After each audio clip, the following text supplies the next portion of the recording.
तीन मजीद references Multan metro के ऊपर आएंगे, तो आपको क्या लगता है जरदारी साहब के ऊपर भी वो केस बहुत ही कहना चाहिए भयानक किस्म का केस है? जिस दिन अगर ये साबित हो जाए कि मनी लॉन्डर डॉक्यूमेंट्री एविडेंस के साथ नैब के पास दस्तावेजी सबूत हैं कि 100 अरब की मनी लॉन्ड्रिंग हुई, तो ऐसे केस से जान बचाना मुश्किल हो जाता है। तो लेकिन सारा रुख अभी अपोजिशन की तरफ है तोपों का।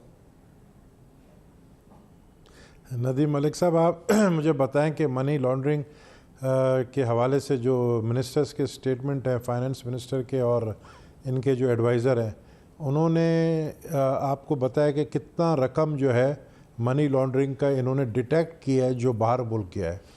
और आपको पता है उसमें से जो इंक्वायरी हो रही है पीपल्स पार्टी के लीडरशिप की, उसमें सिर्फ मतलब हार्डली 10% जो है मनी लॉन्ड्रिंग की इंक्वायरी हो रही है। मैं सिर्फ ये मैं बिल्कुल इसको डिफेंड नहीं करूँगा। मैं कहता हूँ एहतसाब होना चाहिए।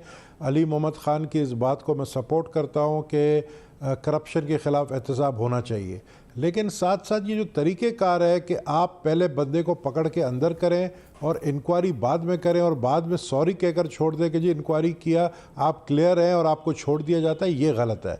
दूसरी बात ये मुझे बताएं कि नैब का चेयरमैन बोर्ड की मीटिंग में फ़ैसला करता है कि जी फ़िलहाल लीडर्स के ख़िलाफ़ इंक्वायरी होगा और फ़िलहाल लीडर्स के ख़िलाफ़ रेफरेंस जो है दायर किया जाएगा, और फिर वो लीडर को जो है उसके बाद इंक्वायरीज में बुलाया जाता है। मुझे ये बताएं, वो लीडर भागता भी नहीं है, ईसीएल में नाम भी उसका नहीं है, वो जाता भी नहीं है, वो पेश भी होता है। मुझे ऐसे भी लोगों का पता है जो पिछले 4 साल से रेफरेंस उनके खिलाफ दायर है और 4 साल से पेश हो रहे हैं। आप हमारे सिंध के अंदर देख रहे हैं कि एजुकेशन मिनिस्टर हमारा साबिका थे पीर मजहर, वो आज तक फेस कर रहे हैं।